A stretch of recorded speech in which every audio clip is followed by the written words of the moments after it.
Hey guys, today I thought I'd do a video on the Garmin R10 with the 4.3 update, and in particular the chipping and the issues that I've been having, and hopefully it'll resolve some of the issues that other people are having in the community. This video is not bagging out the R10. I think the R10 is a fantastic unit and I've had nothing but good things to say about it. All of my shots and all of my numbers are very accurate in terms of distance and spin, especially with the RCT balls on those mid-irons now. So I downloaded the 4.3 update and immediately I noticed that the chipping, I started getting a lot of errors. And some of these errors were just complete misreads where the unit wouldn't pick up my swing. Others were ghost chips where I would do a practice swing and then the unit would register that and pick it up as a shot.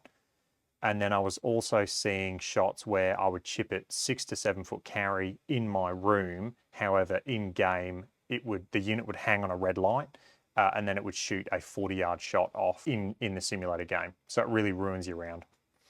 Other issues I was having as well were just a red light hang on the unit where it would just hang on a red light indefinitely until you turned it off and back on again, and then it would reconnect and it would work. I remember before I got the R10, I was looking at the Mevo Plus, and I remember reading about people getting projector interference with the Mevo Plus.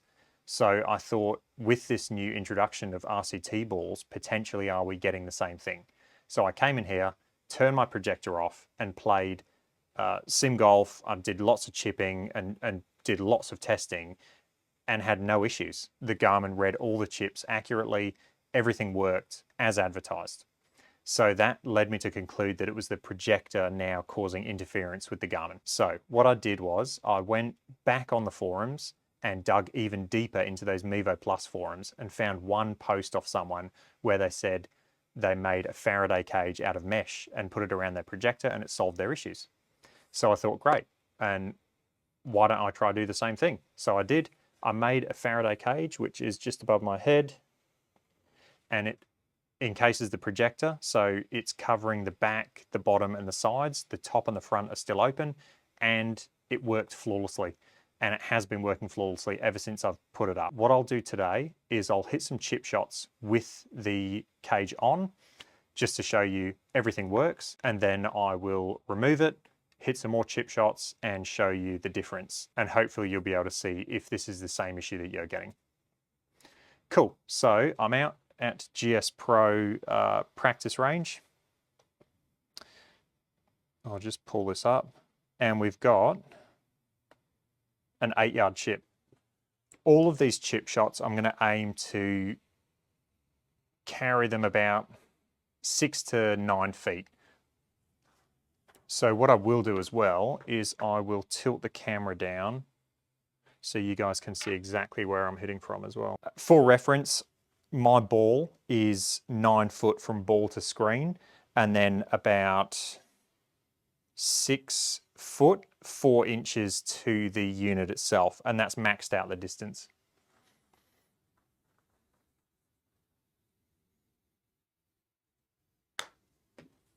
That one landed about 8 foot. And as you can see, the carry distance is top right there, 2.5 yards. It's all in yards. But it picked it up. This is the center of the spotlight that I'm hitting from.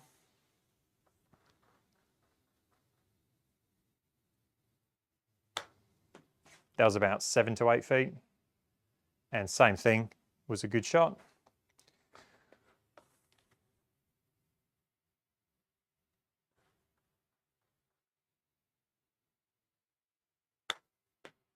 About 7 to 8 feet. And same thing, very accurate numbers, accurate ball flight.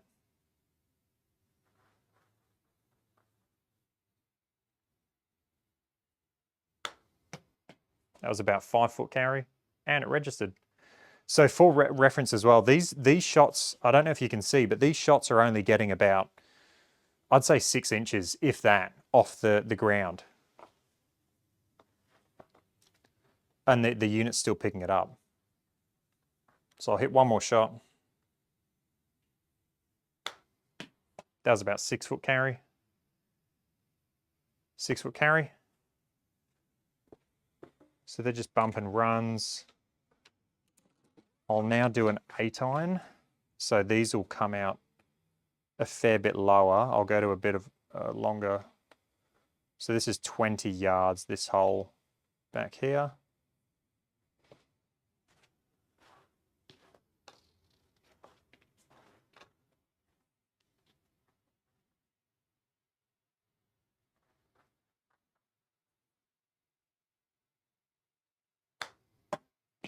That was very low, landed just at the screen, so about 9 feet. And with these, I'm not really trying to get them close to the hole. I'm really trying to push the R10 to its limits. I'll do another short one. That one hit just at the bottom of the screen and it registered.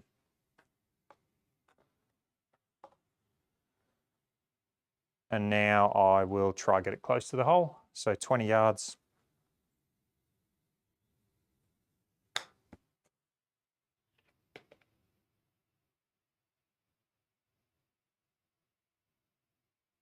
And it picked it up. So all of that worked flawlessly. I didn't have any misreads. Everything was very accurate to how it was in the room as it looked on the screen in game. What I'll do now is I will remove my Faraday cage and I'll do the exact same test from the exact same spot, so then you can see the difference. Okay, as you can see now, the Faraday cage is now off. So I'm going to repeat those shots and we're going to see the results we get. I'll tilt you down again so you can see where I'm hitting from.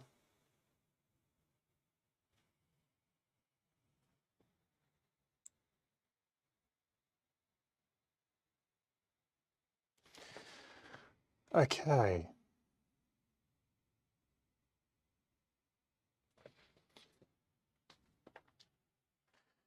Right. So I'm going to do the same as before. Place the ball in the same spot. Same shot, I'm going to look to carry it about 6 to 8 feet. Carry it about 6 feet. And I've still got a green flashing light, so it didn't pick that shot up. And this is what I was seeing before I had the cage up. I'll do one more shot from this location. About 6 to 7 feet. Green flashing light. So it's not even registering the club and getting that red light, which indicates that the swing's going. So what I had to do before I put the Faraday cage up was move to here. And it was very hit and miss from here. So we'll see what we get. So same thing, I'm going to try and carry it 6 to 8 feet.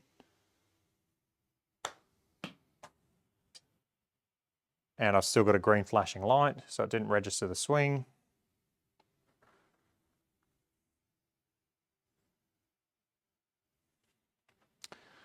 Could be, oh, there we go. No, I thought there was an issue with the unit. There you go, there's a red light. So it's just getting a lot of interference.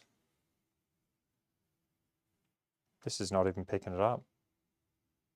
There we go, it read that. So that carried 9 feet. I've got a red light hang. It's still hanging, and there's my 40-yard shot.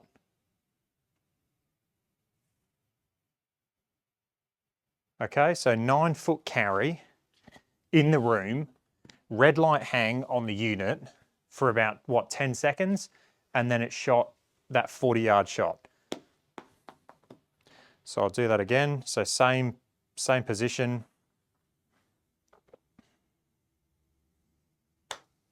Seven-foot carry, 8-foot carry. That one worked. So it's not every shot that misreads, but it does happen more often than not. It's about 8-foot carry. I've got a red light hang. Still hanging on red. And there's your 40-yard shot. Okay, so I'll see if I can get the unit to do a ghost shot.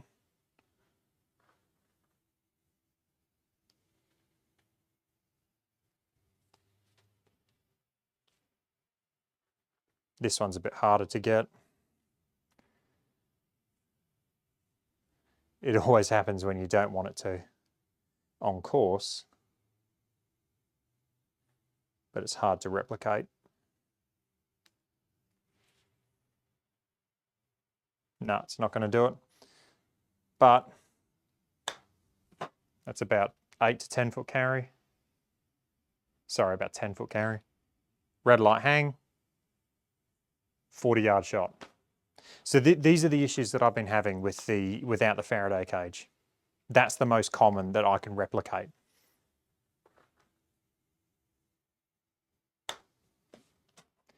Eight-foot carry, red light hang, 40-yard shot. I am using normal golf balls. This happens whether you use normal golf balls like Pro Vs like I'm using or RCT balls. I've got RCT balls here. The exact same thing happens with RCT balls. And in fact, normal chipping with the R10, I've found that just the regular Pro Vs are more consistent than RCTs. 8-foot carry. Oh, I got a shank. So it's, I mean, that was a good shot, but it read as a shot that went dead right. And it was a perfect little chip shot. So this is RCT now. 6-foot carry. Got a red light hang. Still hanging, 40 yards. And that's RCT. So, you know, for everyone saying, oh, the RCT will fix that problem, it's not an RCT thing, it's a projector thing. And just to show that, what I'll do now is I'll turn my projector off. So the projector's off, I'll just wait till the fan stops. And then I'll hit some more chip shots without the Faraday cage on. And we'll see how we go. All right, so the fan has stopped now on the projector. So I got the ball back in the middle of the spotlight. I'll do the same thing, little chip shot. Carried 8 feet, and we're back. 8-foot carry.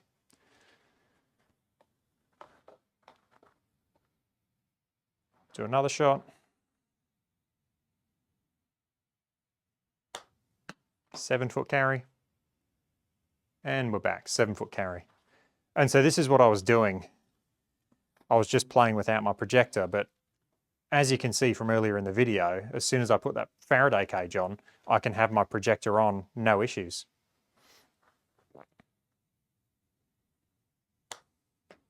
Eight-foot carry, 8-foot carry. And now, one without anything. I'm going to leave the camera running. I'm going to turn my projector back on. Wait for it to kick in. And then I'll hit a couple more chip shots and show you the issues start back up. So it's very repeatable. And I'm not going to chop this frame. I'm going to leave this as recording the whole time so people don't think I've done anything.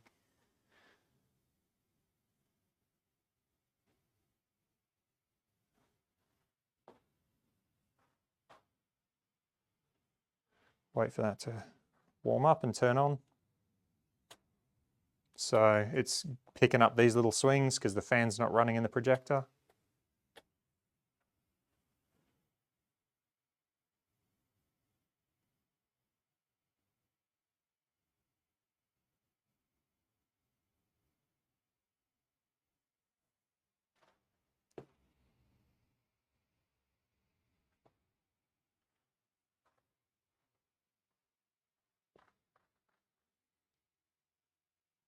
Okay. Image will get better and better as it warms up, but I'll start doing some chip shots. So middle of the spotlight, 8-foot carry, and it didn't see it. It's still blinking green. Chip another one from the same spot. 7-foot carry, didn't pick it up. So the only way I can get it to pick up without the Faraday cage is to move it back here. Carried about 7 feet. That one registered.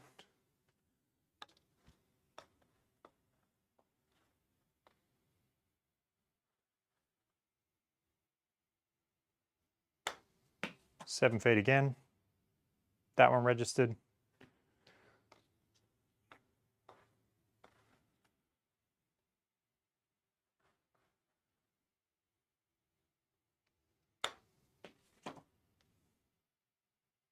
There we go. It's doing good. But the issues will start up again.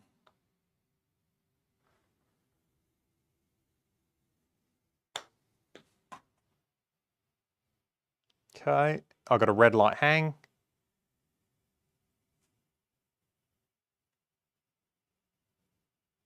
Still hanging. Still hanging. And this might be one where you've got to turn it off and on again. Looks like it.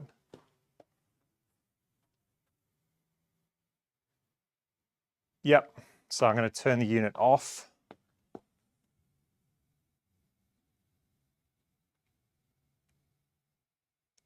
And I'll power it back on again. Then I'll have to reconnect it all.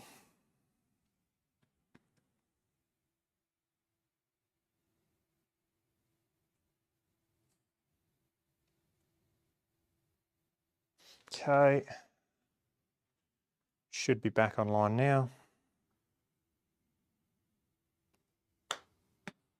About 6-foot carry. Didn't register.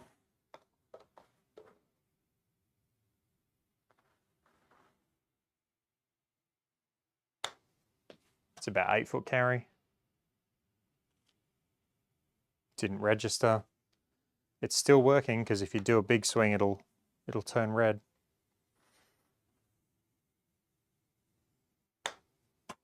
Yeah, about 8 to 9-foot carry. Red light hang. 40-yard shot. So in conclusion, if anyone is having issues with the R10, with the 4.3 update, I highly recommend building some sort of Faraday cage for your projector. For me, it's worked. Now the R10, I can trust it. I can go play simulator rounds. I'm not taking 20 mulligans or more around just because I have to do a mulligan after every chip shot or reset the unit and mess around. It's a real easy way. It's not too expensive. It costs all up about $100 or cheaper Australian to make this Faraday cage. So yeah, if you got any questions or would like to know where I got the stuff or how I built it, let me know. This is my first little test Faraday cage. I'm gonna hopefully 3D print the next frame and make it look a bit better. Cool, thanks guys. I'll catch you in the next one.